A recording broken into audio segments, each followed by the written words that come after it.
Hello. Happy Monday. I hope everyone had a fantastic Halloween weekend.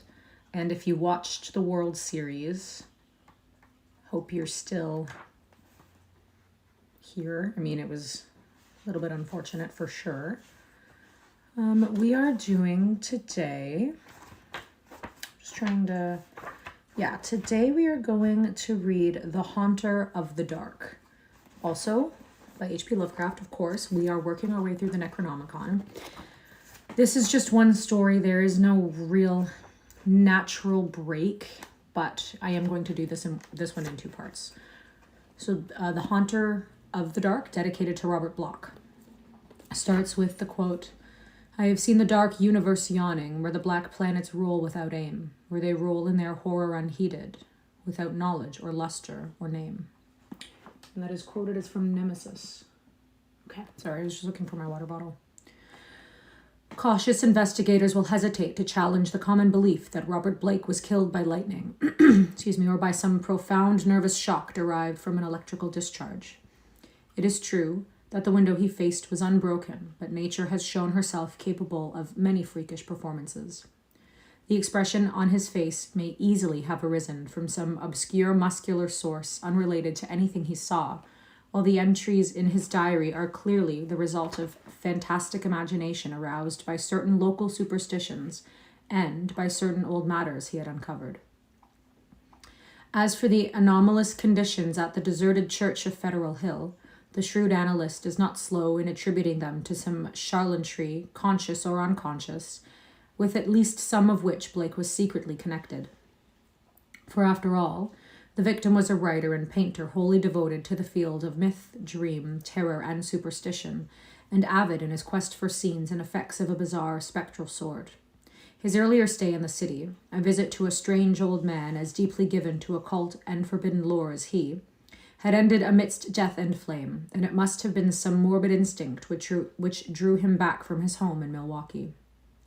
He may have known of the old stories despite his statements to the contrary in the diary, and his death may have nipped in the bud some stupendous hoax destined to have a literary reflection. Among those, however, who have examined and correlated all this evidence, there remain several who cling to less rational and commonplace theories. They are inclined to take much of Blake's diary at its face value and point significantly to certain facts such as the undoubted genuineness of the old church record, the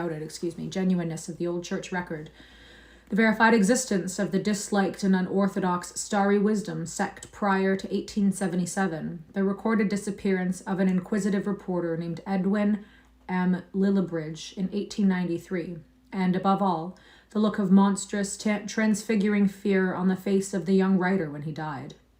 It was one of these believers who, moved to fanatical extremes, threw into the bay the curiously angled stone and its strangely adorned metal box found in the old church steeple, the black windowless steeple, and not the tower where Blake's diary said those things originally were.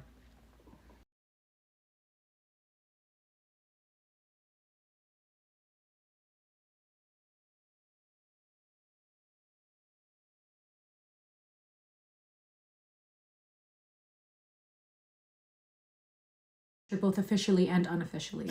This man, a reputable physician with a taste for odd folklore, averred that he had rid the earth of something too dangerous to rest upon it. Between these two schools of opinion, the reader must judge for himself. The papers have given the tangible details from a skeptical angle, leaving for others the drawings of the picture as Robert Blake saw it, or thought he saw it, or pretended to see it.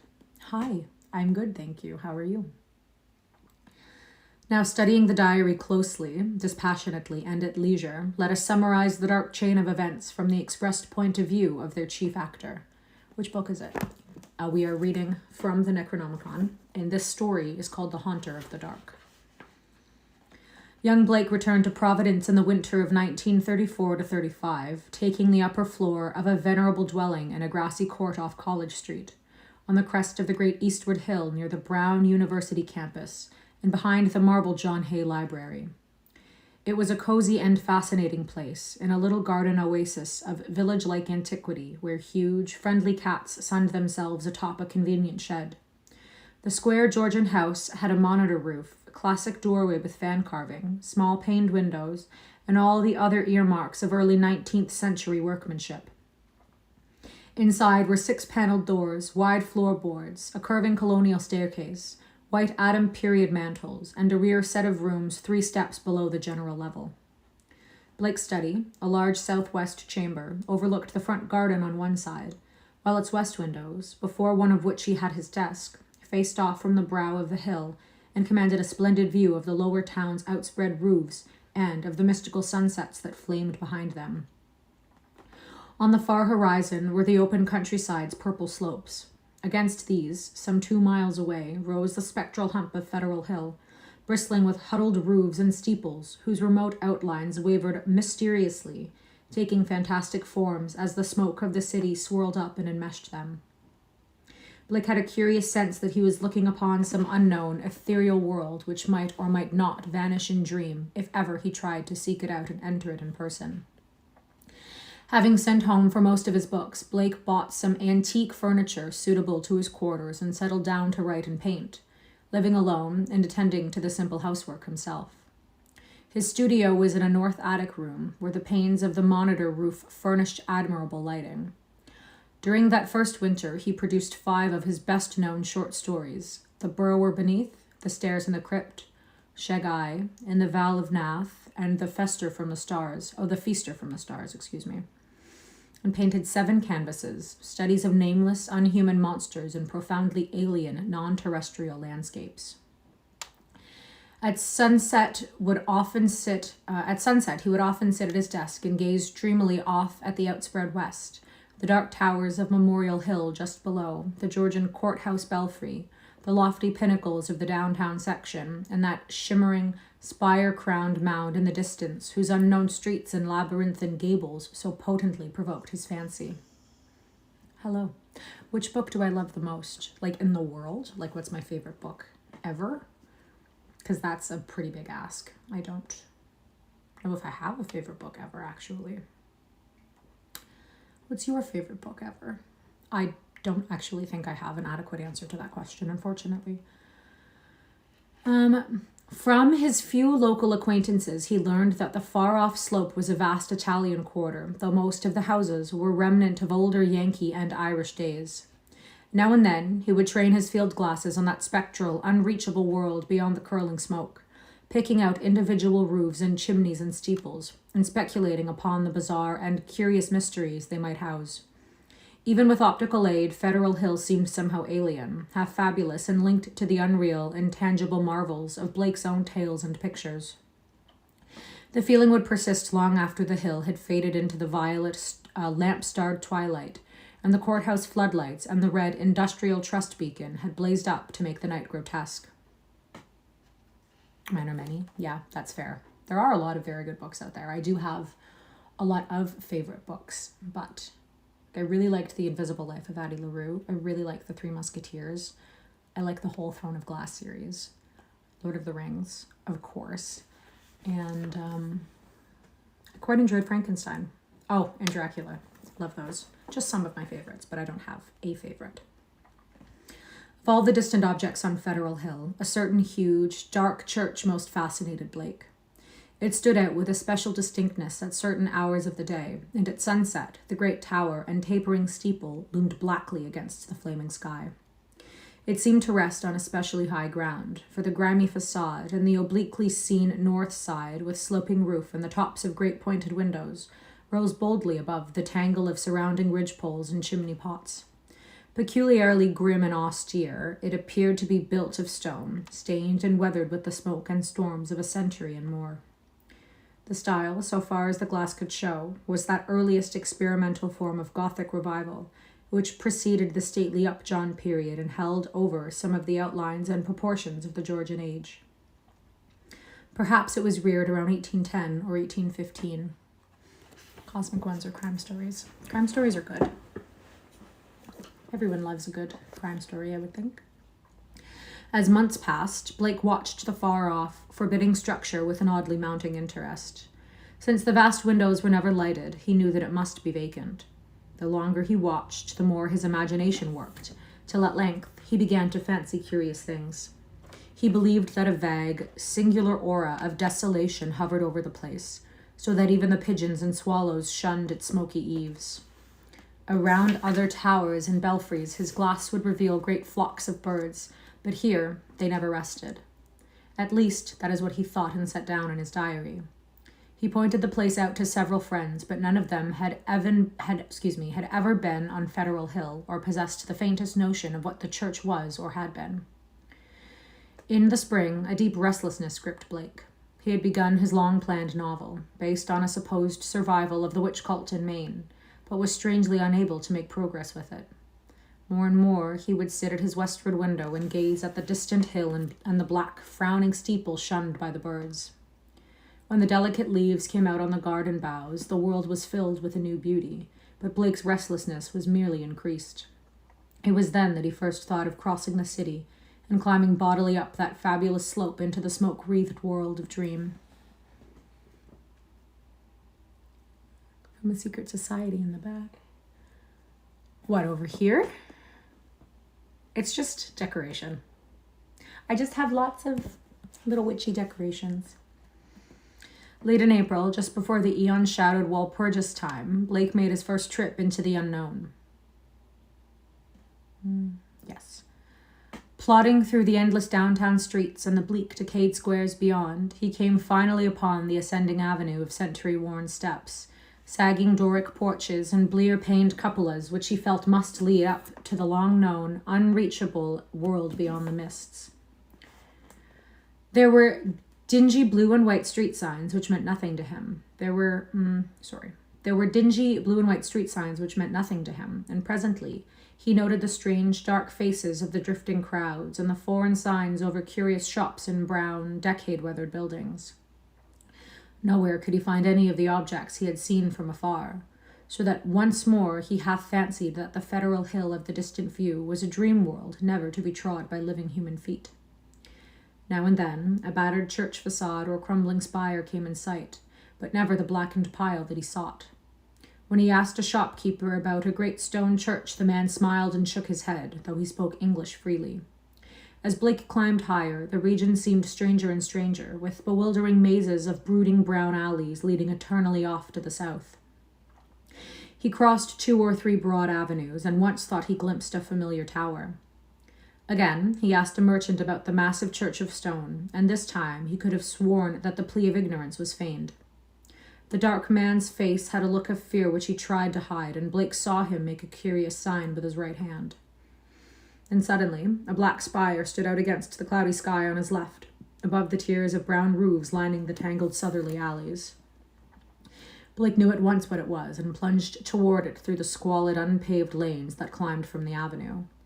Twice he lost his way, but he somehow dared not ask any of the patriarchs or housewives who sat on their doorsteps, or any of the children who shouted and played in the mud of the shadowy lanes. At last he saw the tower plain against the southwest, and a huge stone bulk rose darkly at the end of an alley. Presently, he stood in a wind-swept open square, quaintly cobblestoned, with a high bank wall on the farther side. This was the end of his quest, for upon the wide iron-railed, weed-grown plateau which the wall supported, a separate, lesser world raised fully 6 feet above the surrounding streets, there stood a grim, Titan bulk whose identity, despite Blake's new perspective, was beyond dispute. In the days where everybody's doom scrolling or Instagram, you're reading a book. I study books for like 1 to 2 hours. Yeah, I think reading is quite important. So, I love to read.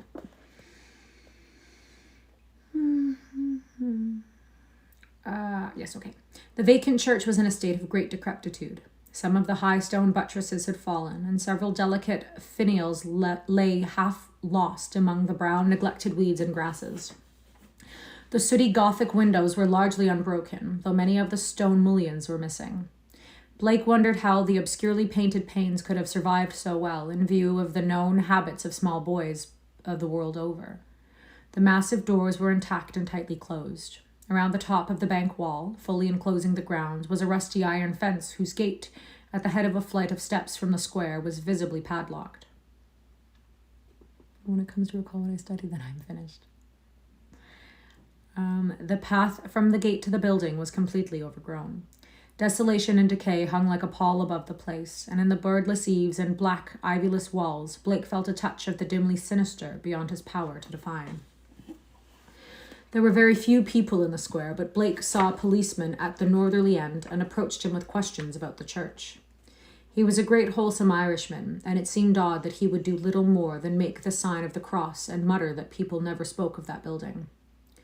When Blake pressed him, he said very hurriedly that the Italian priests warned everybody against it, vowing that a monstrous evil had once dwelt there and left its mark. He himself had heard dark whispers of it from his father, who recalled certain sounds and rumors from his boyhood. There had been a bad sect there in the old days, an outlaw sect that called up awful things from some unknown gulf of night. It had taken a good priest to exorcise what had come, though there did be those who said that merely the light could do it. If Father O'Malley were alive, there would be many the thing he could tell.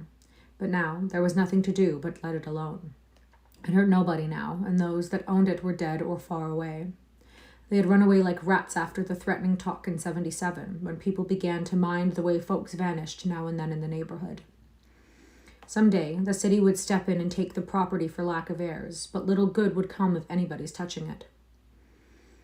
Better it be left alone for the years to topple, lest things be stirred that ought to rest forever in their black abyss. After the policeman had gone, Blake stood staring at the sullen steepled pile. It excited him to find that the structure seemed as sinister to others as to him, and he wondered what grain of truth might lie behind the old tales the bluecoat had repeated. Probably they were mere legends evoked by the evil look of the place, but even so, they were like a strange coming to life of one of his own stories. The afternoon sun came out from behind dispersing clouds, but seemed unable to light up the stained, sooty walls of the old temple that towered on its high plateau. It was odd that the green of spring had not touched the brown, withered growths in the raised iron fence yard. Blake found himself edging nearer the raised area and examined the bank wall and rusted fence for possible avenues of ingress. There was a terrible lure about the blackened fane which was not to be resisted. The fence had no opening near the steps, but round on the north side were some missing bars. He could go up the steps and walk round on the narrow coping outside the fence till he came to the gap. If the people feared the place so wildly, he would encounter no interference. He was on the embankment and almost inside the fence before anyone noticed him. Then looking down, he saw the few people in the square edging away and making the same sign with their right hands that the shopkeeper in the avenue had made. Several windows were slammed down, and a fat woman darted into the street and pulled some small children inside a rickety, unpainted house. The gap in the fence was very easy to pass through, and before long, Blake found himself wading amidst the rotting, tangled growths of the deserted yard. Here and there, the worn stump of a headstone told him that there had once been burials in this field, but that, he saw, must have been very long ago. The sheer bulk of the church was oppressive now that he was close to it, but he conquered his mood and approached to try the 3 great doors in the facade. All were securely locked, so he began a circuit of the cyclopean building in quest of some minor and more penetrable opening. Even then, he could not be sure that he wished to enter that haunt of desertion and shadow, yet the pull of its strangeness dragged him on automatically. Can I explain what the story's about? I mean, they're all just short stories, so they kind of get explained as they go. A yawning and unprotected cellar window in the rear furnished the needed aperture. Peering in, Blake saw a subterranean gulf of cobwebs and dust faintly litten by the western sun's filtered rays. Debris, old barrels, and ruined boxes and furniture of numerous sorts met his eye, though over everything lay a shroud of dust which softened all sharp outlines. The rusted remains of a hot air furnace showed that the building had been used and kept in shape as late as mid-Victorian times. Acting almost without conscious initiative, Blake crawled through the window and let himself down to the dust-carpeted and debris-strewn concrete floor. The vaulted cellar was a vast one without partitions, and in a corner far to the right, Amid dense shadows, he saw a black archway, evidently leading upstairs. He felt a peculiar sense of oppression at being actually within the great spectral building, but kept it in check as he cautiously scouted about, finding a still intact barrel amid the dust and rolling it over to the open window to provide for his exit. Then, bracing himself, he crossed the wide, cobweb-festooned place toward the arch. Half choked with the omnipresent dust and covered with ghostly gossamer fibers, he reached and began to climb the worn stone steps which rose into the darkness. He had no light, but groped carefully with his hands. After a sharp turn, he felt a closed door ahead, and a little fumbling revealed its ancient latch. It opened inward, and beyond it, he saw a dimly illuminated corridor lined with worm-eaten paneling. Once on the ground floor, Blake began exploring in a rapid fashion. All the inner doors were unlocked so that he freely passed from room to room.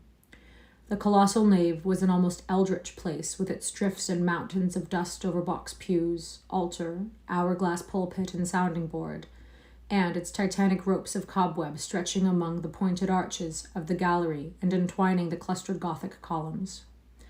Over all this hushed desolation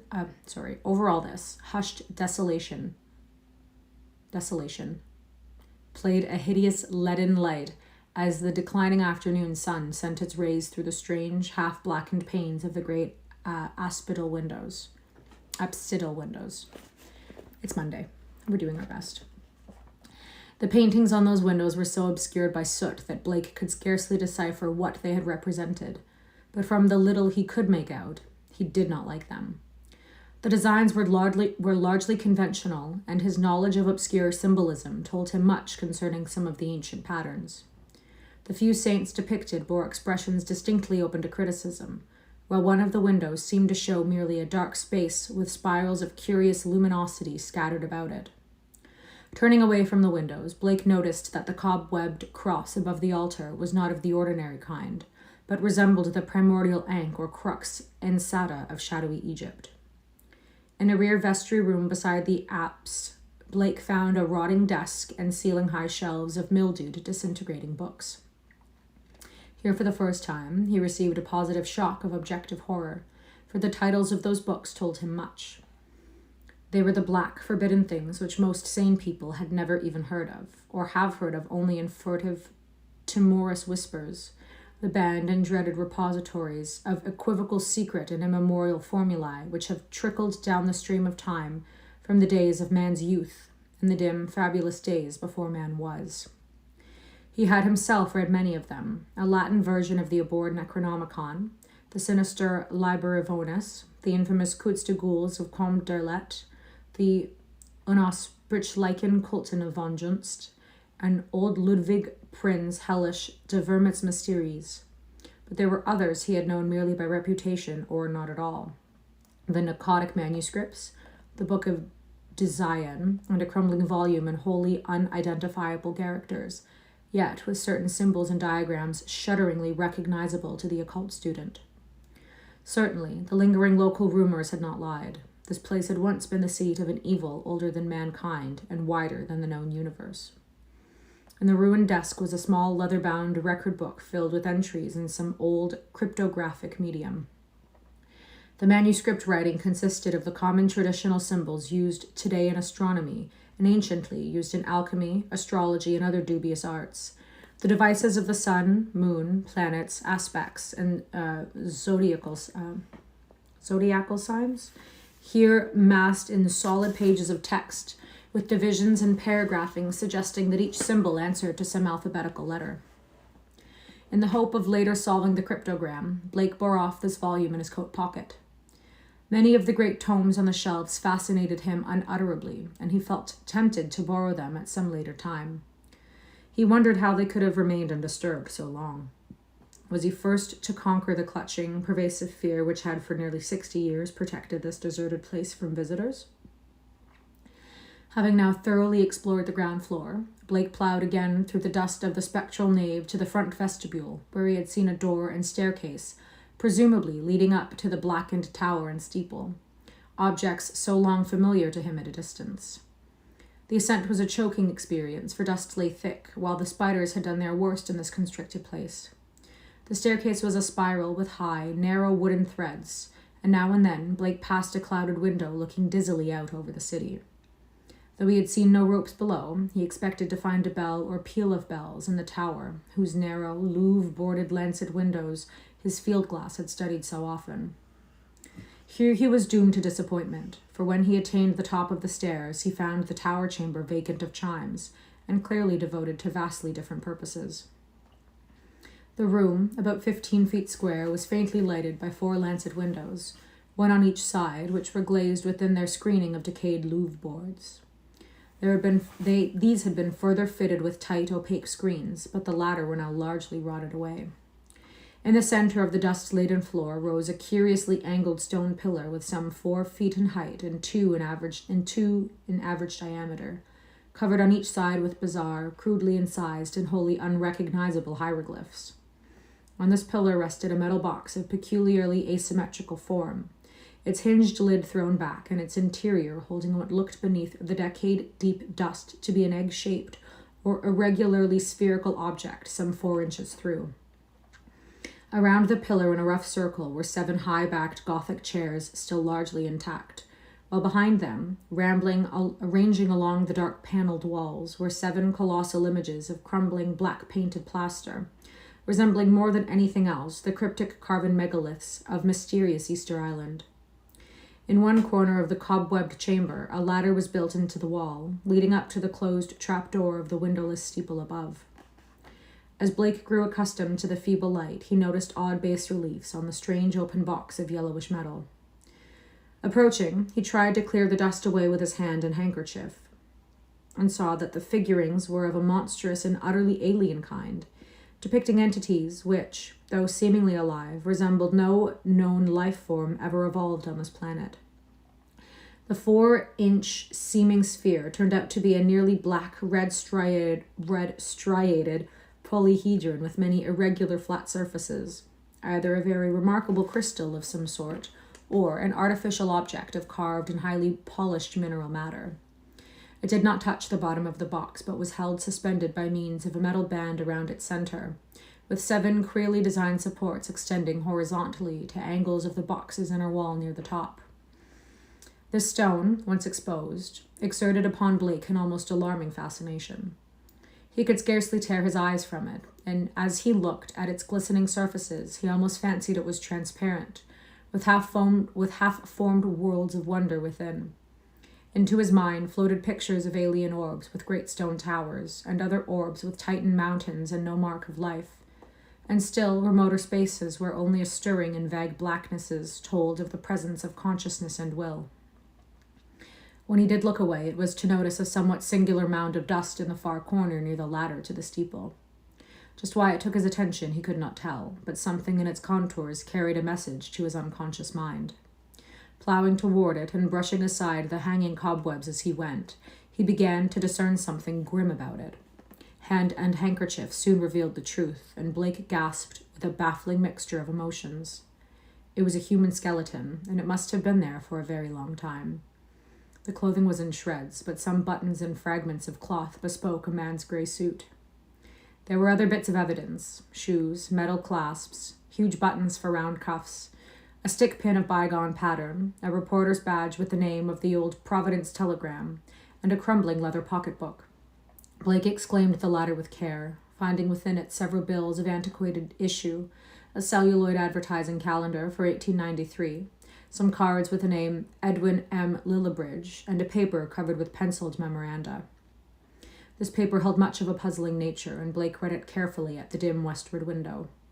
Its disjointed text included such phrases as the following: Professor Enoch Bowen home from Egypt, May 1844, buys old Free Will Church in July, his archaeological work and studies in occult well known. Dr. Drown of Fourth Baptist warns against starry wisdom in sermon, December 29, 1844. 1846 to 3 disappearances. 1846, 3 disappearances. First mention of shining trapezohedron. 7 disappearances, 1848. Stories of blood sacrifice begin. Investigation, 1853, comes to nothing. Stories of sounds. Fur O'Malley tells of devil worship with box found in great Egyptian ruins. Says they call up something that can't exist in light. Flees a little light and banished by strong light. Then has to be summoned again. Probably got this from deathbed confession of Francis X. Feeney, who had joined Starry Wisdom in 49. These people say the shining trapezohedron shows them heaven and other world, and that the haunter of the dark tells them secrets in some way. Story of Owen B. Eddy, 1857. They call it up by gazing at the crystal and have a secret language of their own. 200 or more in Congression, 1863, exclusive of men at front. Irish boys mob church in 1869 after Patrick Regan's disappearance. Veiled article in J, March 14, 72, but people don't talk about it. 6 disappearances, 1876. Secret committee calls on Mayor Doyle. Action promised February 1877. Church closes in April. Gang, Federal Hill Boys, threaten Dr. Blank, a vestryman in May. 181 persons leave city before end of 77. Mention no names. Ghost stories begin around 1880. Try to ascertain truth of report that no human being has entered church since 1877. Ask Langian for photograph of place taken 1851. That is where we're going to end today. This I will just do 2 parts. I'll finish it tomorrow. And clearly I'm a little bit distracted, so that was maybe not one of my best, but thank you so much for reading with me. I hope you have a great day. I will upload this on YouTube, and I will see you tomorrow. Bye.